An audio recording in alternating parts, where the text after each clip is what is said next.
few. And I'll hopefully remember to stop the recording before we show our feature presentation. Anybody have any questions?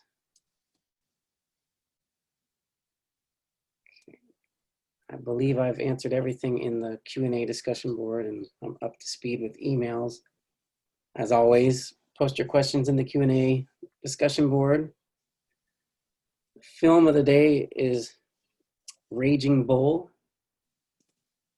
So it's Scorsese, De Niro, and Pesci. It's 1980. It's black and white, based off the autobiography of Jake LaMotta.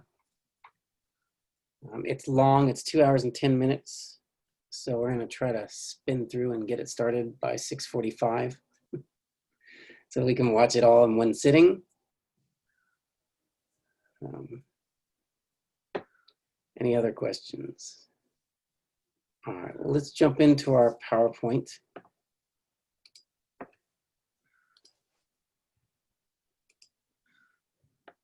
All right. So we are now in week 3, moving right along. Remember, next week we have a holiday on Monday, which doesn't affect our class, but it might affect your other classes, as there'll be no class on Monday. All right. So we're going to do the PowerPoint week 3 mise en scène, and then we'll talk about the discussion board. And the films that I put in here, please check them out, look at them. They're not required watching, but these are a couple of really classic ones from the 40s that you can check out for free, and they're worth the watch. Let's get into our PowerPoint.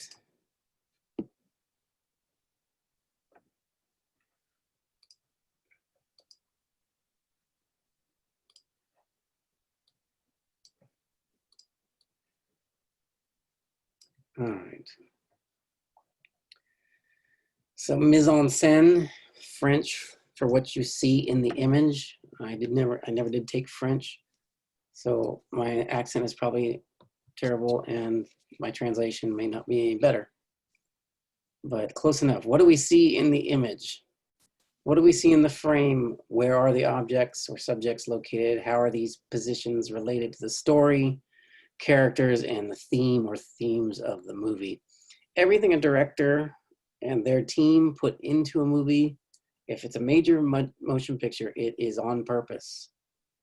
They're going to do that for a reason, and it's our job to decipher what is going on and why they would put, you know, certain things in the background, or do certain camera moves, or certain selective focus and all that. And it's all supposed to build up to one cohesive message. Your basic stuff, aspect ratio, is your width by height. What I want people to understand, old TVs were 4:3, new TVs are 16:9. These other numbers are just basic information. And when I teach video classes, I'm very keen on making sure people understand the aspect ratio. This is the width, 16 units by 9 units. So if you had a 16-inch wide TV, it'd be 9 units high. If you go to the movies, or if you watch Letterbox, which you should always watch widescreen or Letterbox versions, so you can see everything the director put in there. Your CinemaScope Panavision is going to be 2.35 to 1, which is almost 2.5 times as wide as it is tall. You don't have to memorize these numbers, but they're interesting to know.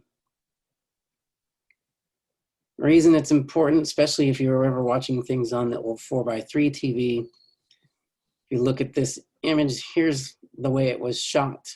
This is what you saw in the theaters. If you go up to a 16:9 and you're not watching it Letterbox, you're losing a character. If the director didn't want this character in the shot, then the director would have told the person to wait in their trailer. All these people that are in shots are there for a reason. They're acting, even if they're not talking. They're giving reactions. They're staring at whatever Sigourney Weaver is staring at. They're thinking about whatever Sigourney Weaver is thinking about, or whatever subplots may be going through. And we want to make sure the directors are going to make sure that everything's building up to a certain message or cause, an emotional effect, or some form of communication. If you watch on a regular TV back in the day, you're missing 2 characters and a whole bunch of stuff. So it's always best to select the widescreen version and see everything the director put in there. Are projectors the same width as the cinema, the theater? It's really a function of the film that's being run through it. So yes, basically projectors are actually by the gauge of the film. So you have 16 millimeter projector is not going to play a 35 millimeter film. Nowadays, I have no idea. I'm just curious. That's why I asked. Yeah, and nowadays everything's being digitally streamed from some other place, the mothership, into the theater. Mm-hmm. They don't, projection rooms are, I don't know how many are left, where there's actually a person in there changing reels and running film prints through projectors. It's all changed. It's all being done digitally with video. So, does that answer your question? Thank you for answering my really weird Worries. Yeah. Yes, So they might be shot on film, then they're edited on video, and then they'll be put out on video nowadays, for the most part. And hopefully someone is going through all the classics, getting the original negative, and putting them onto video in the highest quality possible. Preserve them forever. All right, 15 elements of a shot. I do not ask you to memorize these, but I do ask you to know what each one means. So I'm not going to say blindly list all 15 elements, but I might ask you a question about the dominant. I might ask you a question about the color. I might ask you a question about density. Form and framing are a little more abstract, but we'll do our best to understand what that's about. And let's see, we'll go over them real fast, and then we'll go over a few of them in more detail. The dominant is the first thing that catches your eye when a shot comes on the screen. Whatever your eye is drawn to is the dominant. Anything after that is called the subsidiary. Where the subsidiary stops down here. So as we scan a shot, we'll go to the dominant, and then we'll go looking at all the other things. So in the previous shot, we see Sigourney Weaver. She's the biggest. She has the only amount of colored light on her. She's the main character. We're going to go right there. Then we'll start looking probably over here and maybe scanning, as we tend to do, right to left. Also, they're brighter. So those are types of things that directors use to guide us into what they want us to look at, what is important. The lighting style, as we talked about, high key, low key, high contrast. The shot type or distance from the camera, that's their medium shot, your close-up, your wide shot, your group shot, your long shot, medium close-up, et cetera, et cetera. Angle, eye level. We're pretty much at eye level here, maybe just maybe a little bit below, but pretty much eye level. High angle, low angle. Color, how is color being used? Some movies use color very purposely. Others just make things pretty. Others use it an absence of color. You'll notice Raging Bull was shot in 1980, but it is in black and white with the exception of one sequence. You'll see that later on. Lens filter, and film stock, video quality, et cetera, et cetera. This is a little harder to figure out just by looking at a shot. You can tell often if it's a wide lens or a long lens by how we perceive depth, and if people's faces look like they're stretched wide in a wide angle, or if distance is compressed as we go down the Z-axis away from the camera, that would be a long lens. Basically, you want to talk about quality. Did they make it grainy for a purpose? Did they make it, does it look beautiful? If you've ever seen Traffic,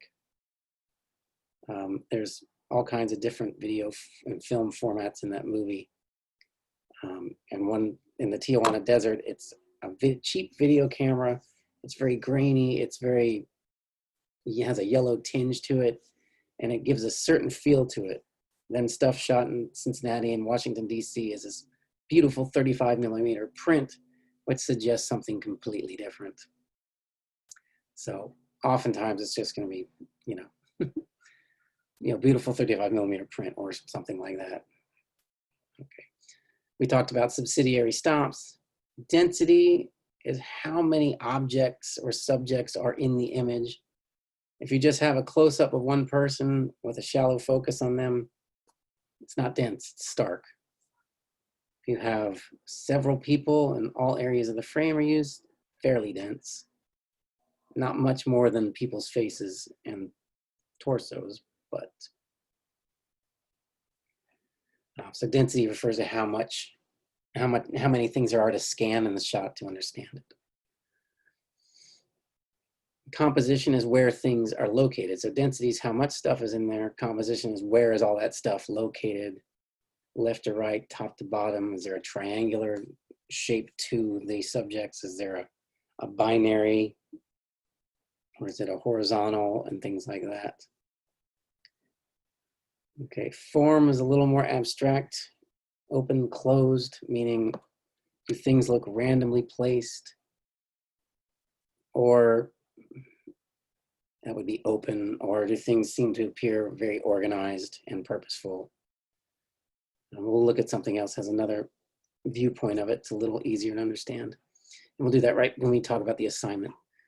Framing, is it tight or loose? Does it look like there's area around them to move around? It's loose, or is it real tight and it looks like they're confined within that frame? There's not much versatility to move around. All of these things, again, are going to affect how we interpret that shot, that scene, that movie, that moment. Depth is front to back, from the foreground, midground to background. What do we see? Character placement, where are the people located within the shot? Character or staging positions is how are the characters facing in relation to the camera? They full squared up, facing directly into the camera, a quarter turn off the camera, half profile shot. We'll talk about that in a minute. And then character proxemics. This is about personal space. This is what we react to every day. And now that there's COVID-19, our personal space has grown to at least 6 feet, if not 30 yards. When people are walking by. So you think of this as how people stand in an elevator. There's 2 people in the elevator, they're gonna stand pretty far apart from each other. There's 10 people in an elevator, they get closer. If you walk into an elevator when it's not even a pandemic, and there's one other person in there and you go and stand right next to them, it's gonna feel very uncomfortable.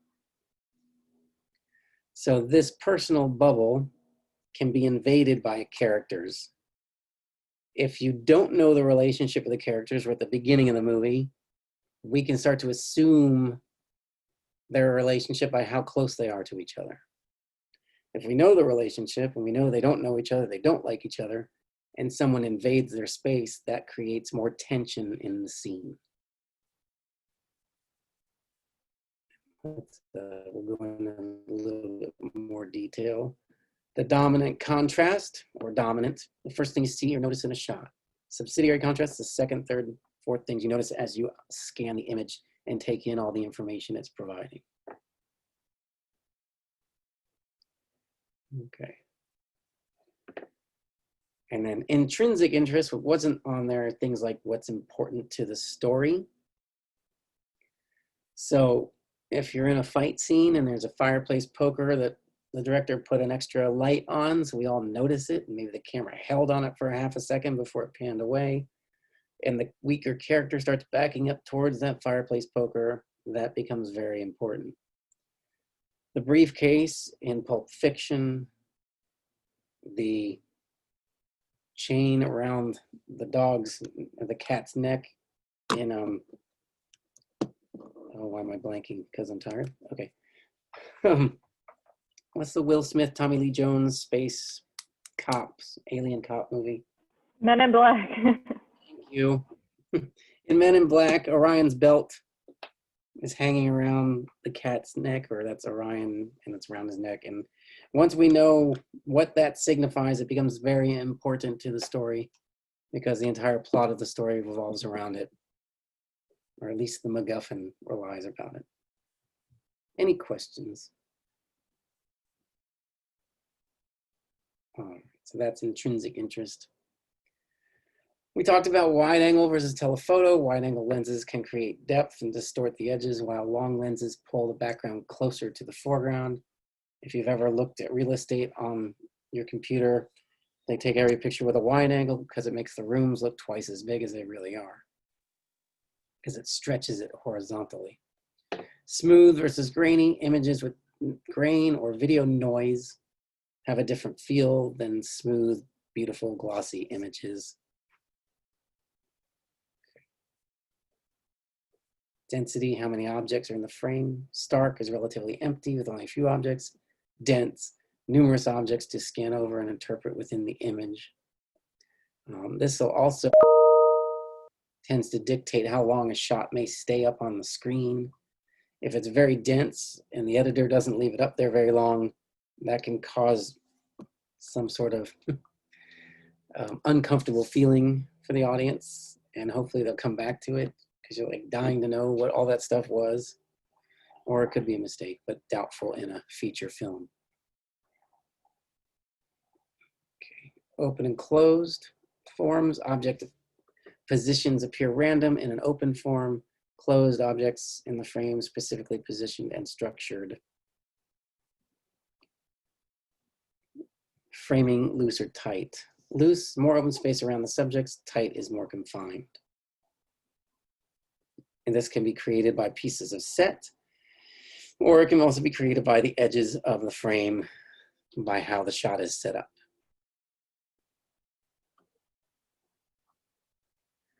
All right, here's the slide you've all been waiting for.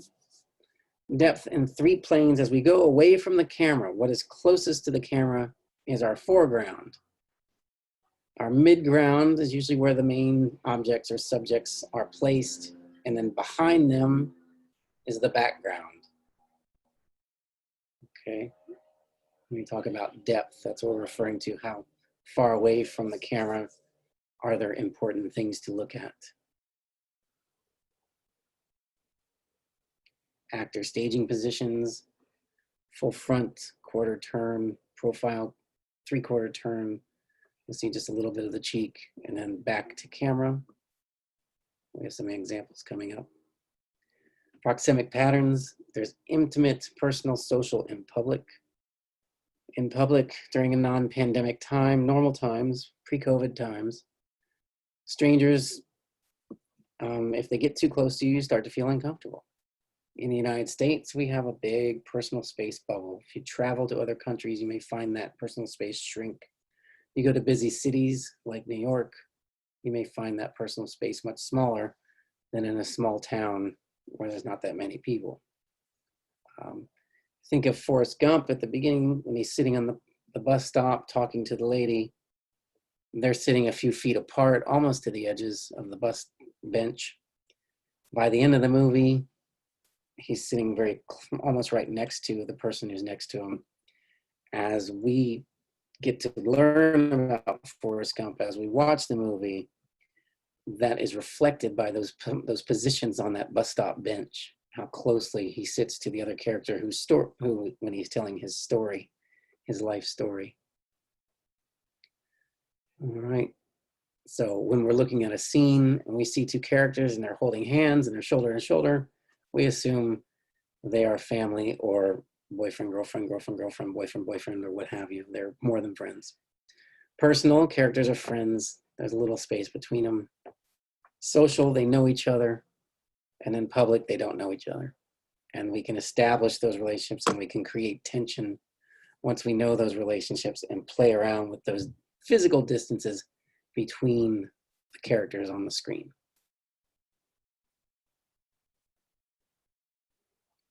We talked about this one already. The depth, everything is in focus. Depth from our foreground here to the contract, our midground subjects, and then way in the background, the young Charles Foster Kane. Here is a quarter turn, which is often the way you're going to frame up a character, a normal shot, if you will. Only people talking directly into the camera, which is breaking the fourth wall, would be fully facing the camera. People like Ferris Bueller, and that used to be Kevin Spacey in that TV show he had before he ruined his career. Density, all kinds of things to see in this shot. Very dense. Okay. Any questions? All right, let's look at your assignment. All right. Once again, 10 points for your post and 10 points for your reply. This, I would prefer just a list in order of the 15 elements. Okay, you do not need to write big paragraphs, just kind of list them and a brief sentence or two about each one. Find an image from a movie online. You can Google images, movie stills will work, but you can do something more specific if you prefer. Please make sure it is, do your best to make sure it's an unchanged image from the movie and not a still shot taken by a still photographer, but something actually appeared in the movie. Do your best for that. Okay, that's what I just talked about. Copy and paste the page's link into your discussions so that we can all see it. And briefly describe or discuss the 15 elements of the shot. Here's the example. If you click on this link here, it'll take you to here. And this is a very good example of all of the elements. Okay. Talks about, first it defines it. What is the dominant? And then it talks about it. In this case, the dominant in the shot from the film Ghost World is Enid, played by Thora Birch, and the dominant is created by, and then she's one of the two largest objects in the shot. She is in sharp focus, whereas everything else other than Steve Buscemi is not. Lighting, she's a little bit more light on her. She has more color. She's more colorful with her blue outfit, etc. The lighting, is it going to be high key, low key, or high contrast? They call it moderate.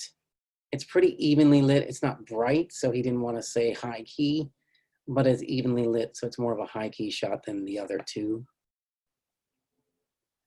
Okay, this scene is not brightly lit, but there isn't a lot of shadows either.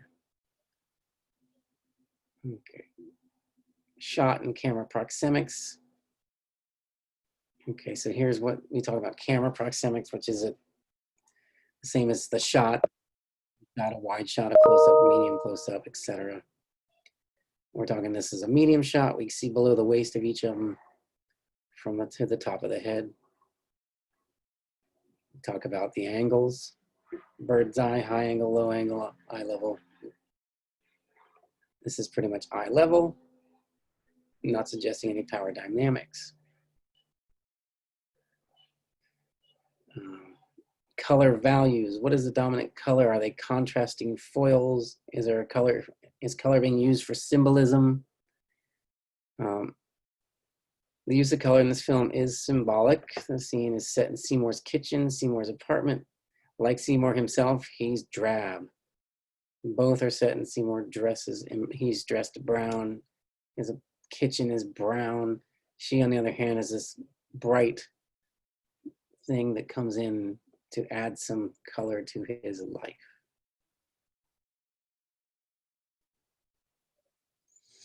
And they talk about different lenses and slow stock, film stock, fast film stock, basically the quality of it.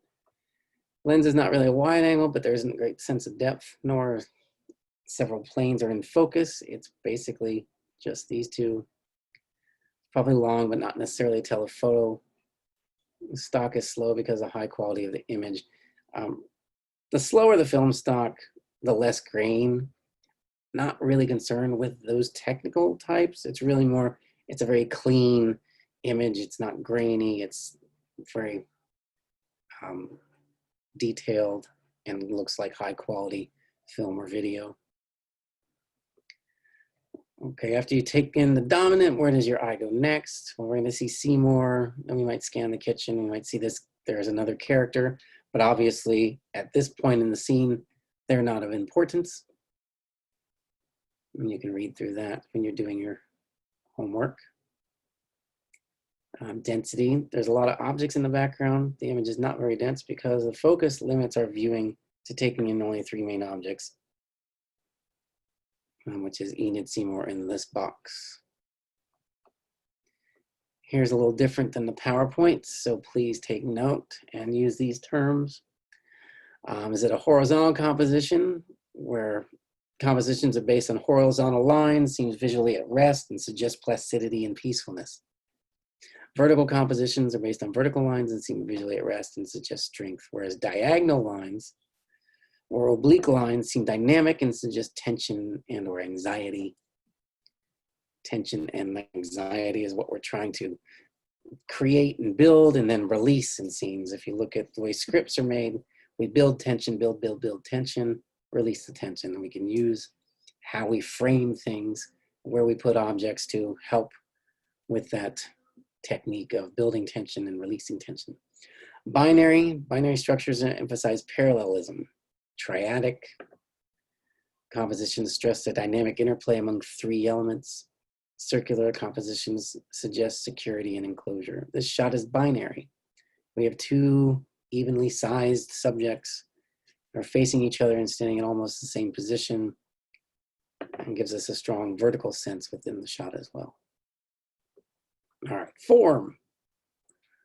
The form is open or closed. Does the image suggest a window that arbitrarily isolates the frame, or proscenium arch, which is the visual elements are carefully arranged and held in balance?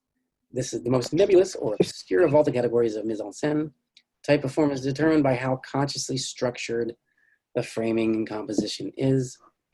Open form stress apparently simple techniques because with these unself-conscious methods, the filmmaker is able to emphasize the immediate, the familiar, the intimate aspects of reality. In open form images, the frame tends to be de-emphasized. In closed form images, all the necessary information is carefully structured within the confines of the frame. Space seems enclosed to be self-contained rather than continuous. The form of this shot is open. The shot doesn't seem highly composed. The shot is neutral, is natural, simple, unstructured, as if it's a window arbitrarily cutting off a portion of the scene. All the necessary information is not contained in one shot. We see by the arm of the 3rd character, which is cut off by the edge of the frame.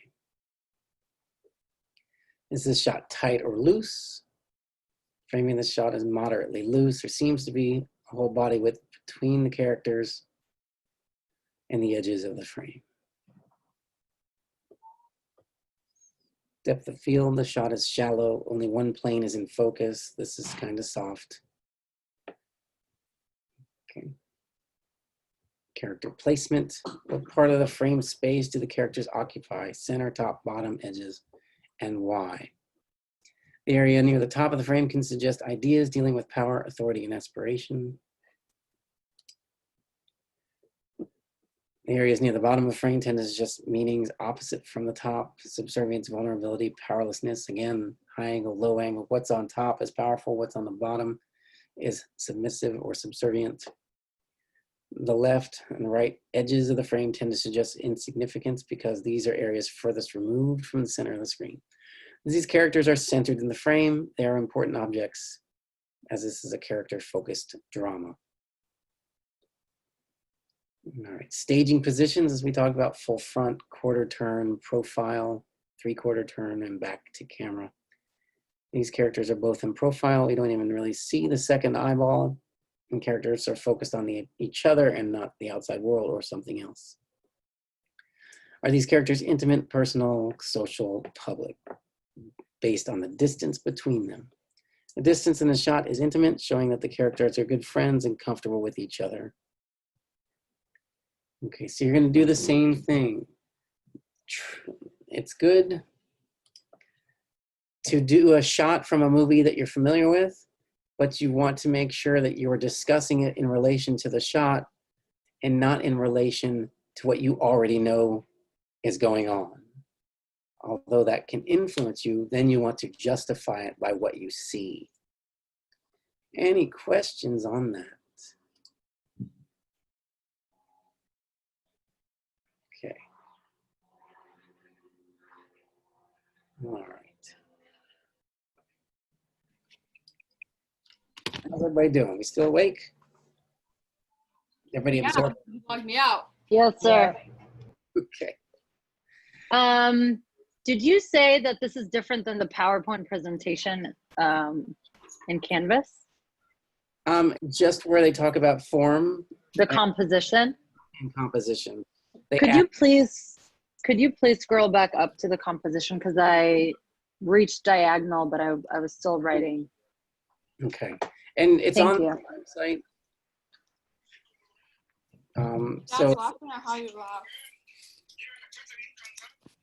all right. So horizontal, vertical, diagonal, binary, and triangle, and circular. Okay, I just took a screenshot this time. Thank you. You'll be able to just click right here and it'll take you to that web page. Also, if you Google 15 elements of a shot, that will come up as one of your choices as well as others. My dogs are barking, so we'll say goodbye to them. Okay. Other questions? Okay. Yeah, it's a very helpful web page for this. So I would recommend you open that web page at Walkabout and find your image and go through the 15 elements and just look at how they broke it down for Ghost World and do the same thing for the image that you're discussing. And just a nice list is so much easier for me to go through and for your fellow classmates to go through than a paragraph. Other questions? All right. Well, I do warn you, there might be a few F-bombs, like about 352 F-bombs in this movie. There's violence at the boxing movie. There's domestic violence, although that's more alluded to, but it does show up here and there. It's, you know, it's Scorsese, it's De Niro, it's Pesci, and it's fun and abusive and gritty and all those wonderful things. I mean, we can talk more about it. Probably won't have time after the movie, but we can always talk about it at the beginning of next Tuesday's class. I'm going to stop recording.